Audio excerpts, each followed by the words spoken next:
Hello friends, this is केवल Shah here from एफ्लियो group. जैसा कि आप सबको पता है कि डीजीएफटी ने ईबीआरसी जनरेशन के लिए एक न्यू सिस्टम इंट्रोड्यूस किया है through self certification on the DGFT portal. So अब एक्सपोर्टर्स को ईबीआरसी जनरेट करने के लिए बैंक के पास अप्रोच करने की ज़रूरत नहीं होगी। वो ऑफिस में बैठे बैठे ही खुद से ईबीआरसी जनरेट कर सकेंगे। अगर आपको इस न्यू सिस्टम ऑफ ईबीआरसी के बारे में ज़्यादा नॉलेज नहीं है, तो आई वुड रिक्वेस्ट के you click on the I button above and हमारा जो बेसिक वीडियो है न्यू ईबीआरसी सिस्टम के ऊपर, उसको आप पहले देखें एंड देन आप ये वीडियो को देखना स्टार्ट करें। तो इस वीडियो में हम ईबीआरसी जनरेशन का पूरा प्रोसेस डीजीएफटी पोर्टल पे कैसे होता है वैसा लाइव हम स्टेप बाय स्टेप इसको करके देखेंगे और देखेंगे कि फाइनली ईबीआरसी कैसे जनरेट होता है। So let's get started and I request you to please watch the video till the end. Video start करने से पहले मैं आपको एफ्लियो ग्रुप का कुछ इंट्रोडक्शन देना चाहता हूँ। Afflio group is a specialised company for all your export and import needs. जैसा कि आप स्क्रीन पे देख सकते हैं कि we are providing DGFT and customs consultancy services.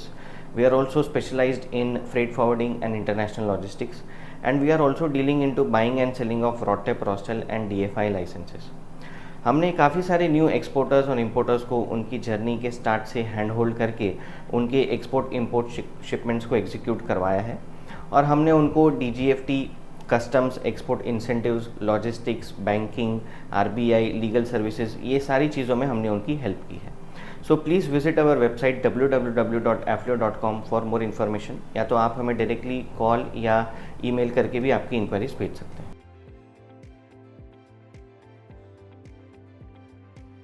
तो थोड़ा बैकग्राउंड समझा देता हूँ इस न्यू ईबीआरसी प्रोसेस के बारे में।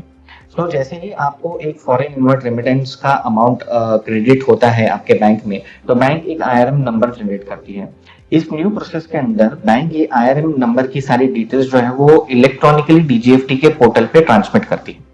अब एक्सपोर्टर्स को अपने डीजीएफटी पोर्टल पे लॉगिन करने के बाद उनको ये आईआरएम नंबर से रिस्पेक्टिव शिपिंग बिल को मैच करना होता है, ईबीआरसी जनरेट करना होता है।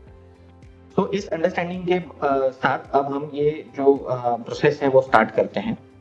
आप यहाँ पर देख सकते हैं कि एक certificate of foreign inward remittance है, जहाँ पर ये इनवर्ड नंबर है। This is the IRM number जिसकी हम बात कर रहे थे अभी, and this number is very important. यहाँ पर डेट है कि कौन से डेट को ये क्रेडिट हुआ है। इसके साथ साथ अमाउंट है, दैट इज 44,150 यूएस डॉलर्स। सो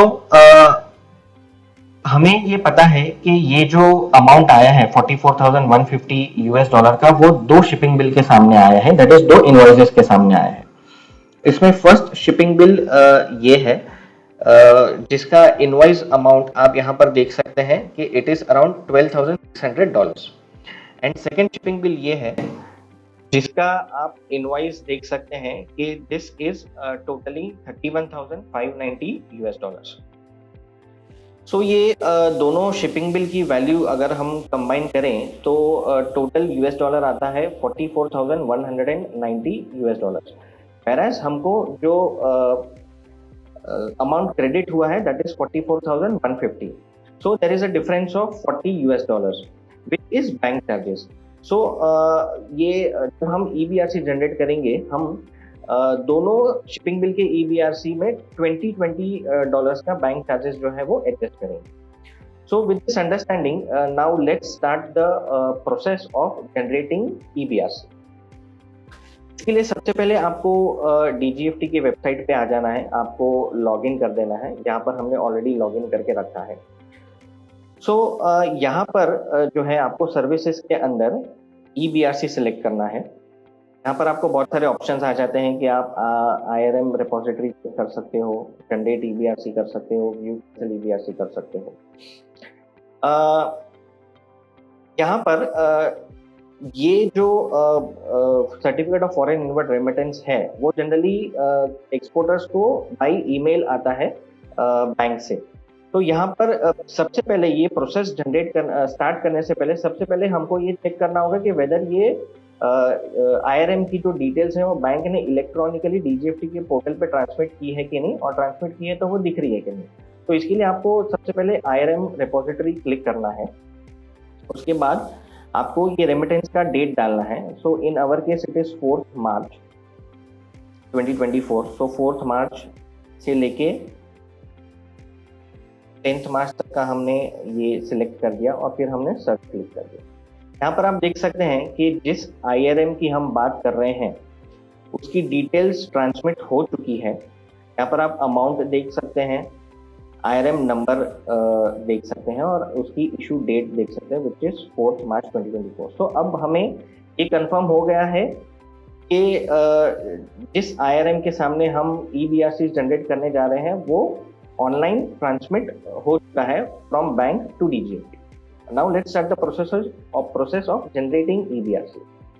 इसके लिए आपको EBRC क्लिक करना है, जनरेट EBRC में जाना है एंड स्टार्ट फ्रेश एप्लीकेशन करना है। यहाँ पर इन आवर केस हमने एप्लीकेशन ऑलरेडी ड्राफ्ट में सेव कर रखा है, इसलिए हम इसको सिलेक्ट करेंगे first and then we will proceed with the existing application. यहाँ पर आप देख सकते हैं कि फर्स्ट आपको इस payment received from third party आपको एक क्वेश्चन पूछा जाएगा, तो हमने नो कर दिया है। इस पेमेंट रियलाइज्ड इन वॉस्ट्रो अकाउंट और SRV अकाउंट, तो हमने वॉस्ट्रो अकाउंट सिलेक्ट कर दिया है। सिलेक्ट टाइप ऑफ EBRC, यहाँ पर हमारा EBRC is for the goods that we have exported, तो वो गुड्स हमने सिलेक्ट कर दिया है। You also have an option of deemed export या सर्विसेज। तो जैसा भी आपका रेमिटेंस जिसके लिए भी आया होगा आपको वो सिलेक्ट करना होगा।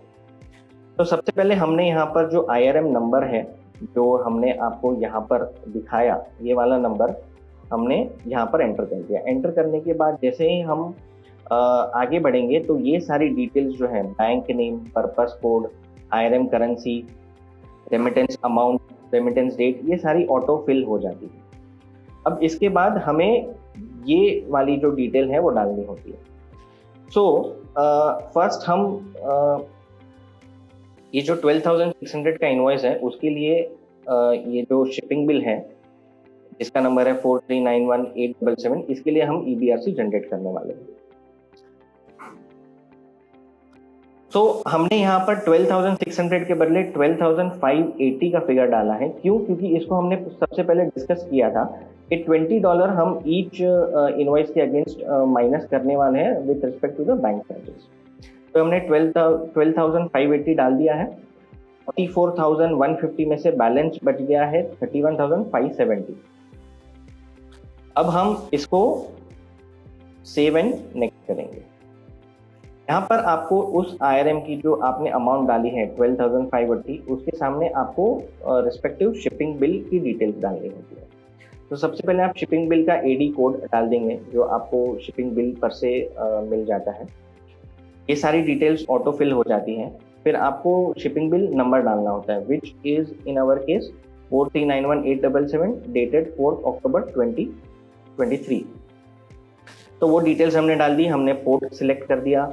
हमने shipping bill value in currency code 12,600 जो है, जो एज पर शिपिंग बिल है, यहाँ पर आप ये वैल्यू को देख सकते हैं, इनवॉइस वैल्यू 12,600, तो वो हमने यहाँ पर इंडिकेट कर दिया है।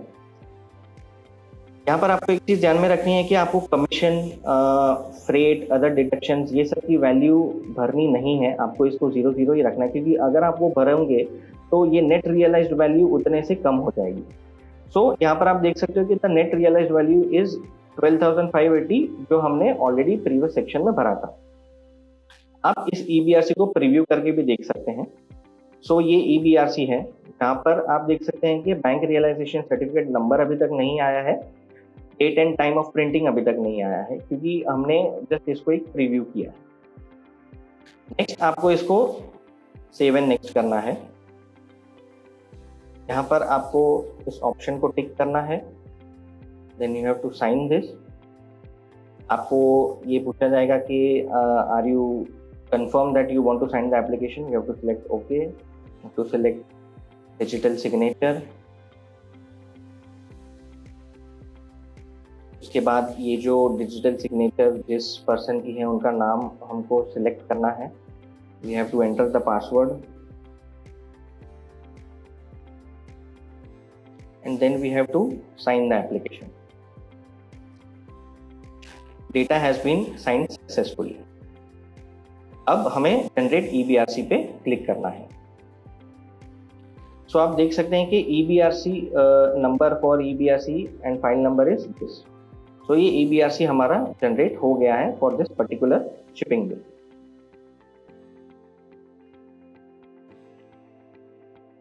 सिमिलरली अब हमें पता है कि 44,150 जो टोटल रेमिटेंस था उसमें से हमने एक ही शिपिंग बिल के अगेंस्ट 12,580 जो है वो यूटिलाइज किया है। तो जो पेंडिंग अमाउंट बचा है उसको हम सेकेंड शिपिंग बिल के लिए यूज करेंगे। अगेन हम जनरेट EBRC में जाएंगे। यहाँ पर जो एप्लीकेशन ड्राफ्ट हमने ऑलरेडी बनाया हुआ है वो हम सिलेक्ट करेंगे। आपको सेम ये सारी चीज़ें पूछी जाएगी। हमने ये IRM डिटेल्स ऑलरेडी यहाँ पर फिल करके रखा है। तो आप देख सकते हैं कि IRM नंबर सेम है और ये सारी डिटेल्स ऑटो फिल हो जाती है। फॉर दिस EBRC हमने अमाउंट रखा है 31,570 जो बैलेंस अमाउंट था। सो आप देखेंगे कि $31,570 अभी हम जनरेट करने वाले हैं इस शिपिंग बिल के लिए। ऑलरेडी हमने 12,580 यूज कर चुके हैं आउट ऑफ 44,150, ये जो टोटल रेमिटेंस अमाउंट था उसमें से, एंड बैलेंस अभी हमारे पास 0 बचता है। तो again we will go save and next. ये सारी डिटेल्स जो हैं शिपिंग बिल AD कोड, ये जो शिपिंग बिल नंबर है 36420555, ये आप देख सकते हैं शिपिंग बिल नंबर 36420555 डेटेड 1 सितंबर 2023। तो वो डिटेल्स हमने फिल कर दिए, पोर्ट सिलेक्ट कर दिया। 31,590 जो शिपिंग बिल पे वैल्यू है वो हम लिख लेंगे। आप देख सकते हैं वो वैल्यू यहाँ पर है 31,590। अगेन आपको यहाँ पर जो है कि कमीशन, फ्रेट और वो सब की वैल्यू नहीं डालनी है, और आप देख सकते हैं नेट रियलाइज वैल्यू 31,590 यहाँ पर आपको दिख रहा है। अगेन आप प्रीव्यू EBRC करेंगे, आप देख लेंगे, एक बार क्रॉस कर लेंगे कि सारी डिटेल्स सही है, shipping bill number, invoice number and all दो थिंग्स, और अमाउंट आप देख लेंगे। यहाँ पर इनवॉइस नंबर भी मैंडेटरी है, तो वो भी आपको कंपल्सरी डालना है। देन आप सेव एंड नेक्स्ट करेंगे। आपके डिक्लेरेशन है उसको टिक करेंगे and then you will select the sign option.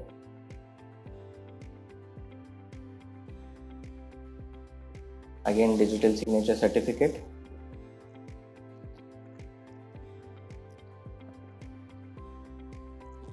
Password आप एंटर करेंगे and then you will sign the application.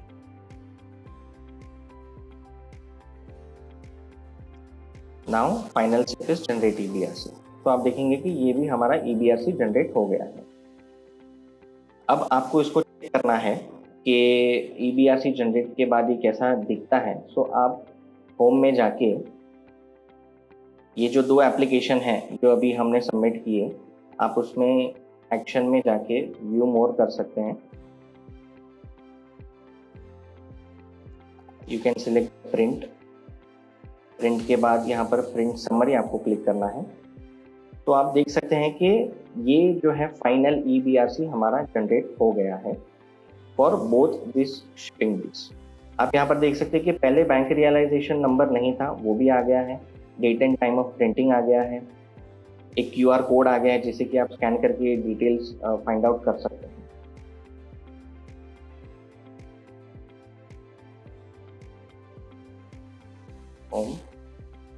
Similarly आप सेकेंड जो एप्लीकेशन आपने किया है उसको भी आप चेक कर सकते हैं। प्रिंट समरी में क्लिक करके आप देख सकते हैं कि जो सेकेंड हमने 12,580 USD का जो EBRC हमने जनरेट किया था for this particular shipping bill, वो भी जनरेट हो चुका है। बैंक रियलाइजेशन नंबर आ चुका है and date and time of printing भी आ चुका है। सो आई होप आपको ये प्रोसेस एकदम क्लियर हो गया था। ये एक केस स्टडी ऐसा था कि जहाँ पर IRN नंबर 1 था, एक IRN नंबर था, उसको हमने स्प्लिट करके 2 शिपिंग बिल और 2 इनवॉइस के सामने 2 EBRC हमने जनरेट किए। So I hope this process is clear to everyone. अगर आपको कोई भी डाउट्स हो तो आप प्लीज कमेंट सेक्शन में लिखिए, और अगर आपको ये वीडियो अच्छा लगा हो तो please subscribe to our channel for such regular updates. Thanks a lot for watching.